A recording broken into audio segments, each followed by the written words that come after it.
I want to take a look at the image TK module. And image TK is actually part of the Pillow module, or the Pillow library. So we're going to import that from Pillow, but then we're going to use it to make images from Pillow available in TKInterface. So taking a look at the code here, this is really basic code, and all it does is just take a static image path, open it up, and convert it, and then show it in a TKInterface. So rather than opening that image in our default image viewer, we're actually opening it in a TK window. So this is a little different than what we're used to, but you can see here it opens it up in its own window, and we're not switching to the default image viewer. I can title the window. So this is just a TKInterface window with a label that fills the whole size of it, and then I just put the image on that label. So displaying an image in TKInterface, you display it on a label widget. That's the easiest way to do it.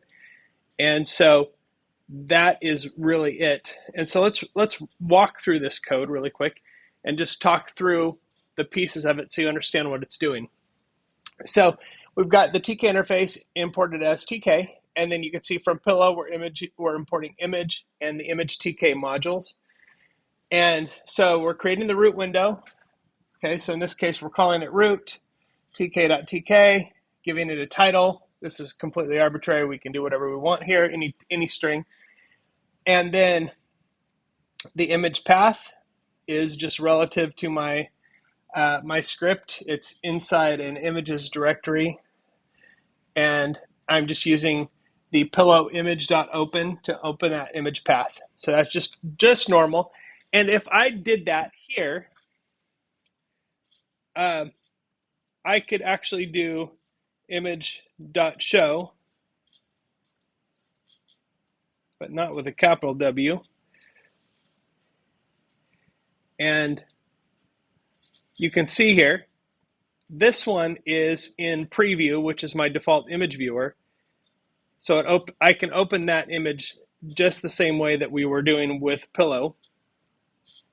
So next, it's kind of a two-step process, so it's a little bit of extra work, but not too bad. So what we have to do is we have TKImage, a TKImage variable, and we're using the TKImage library or object to convert it using the photo image method of that. We're giving it the image, the Pillow image, and what we get back is a TKImage. So it's an image that's prepared for display in a TKInterface. From there, you can see here we're creating a label, and we're assigning it to the root, and we're saying the image property. So there's actually an image property, just like there's a text property of a label, that we're giving the TKImage. And this feels redundant, but it's important to do this. We have to say label.image equals TKImage, because this image property and this are actually different. Now, why somebody decided to name them the same, I will never know. But this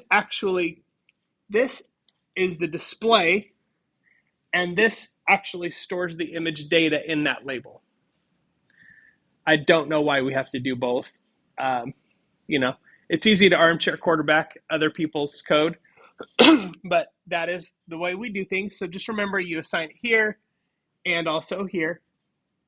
Every time you put an image in a label, you want to do both. And then I'm packing that label onto the screen. Now, I can pack the label and update that with the label already on the screen. I'm going to show you that in a minute. It doesn't have to be done before you pack it. It can actually be updated. And then we're just doing main loop. So not too many lines of code there, right? So just this.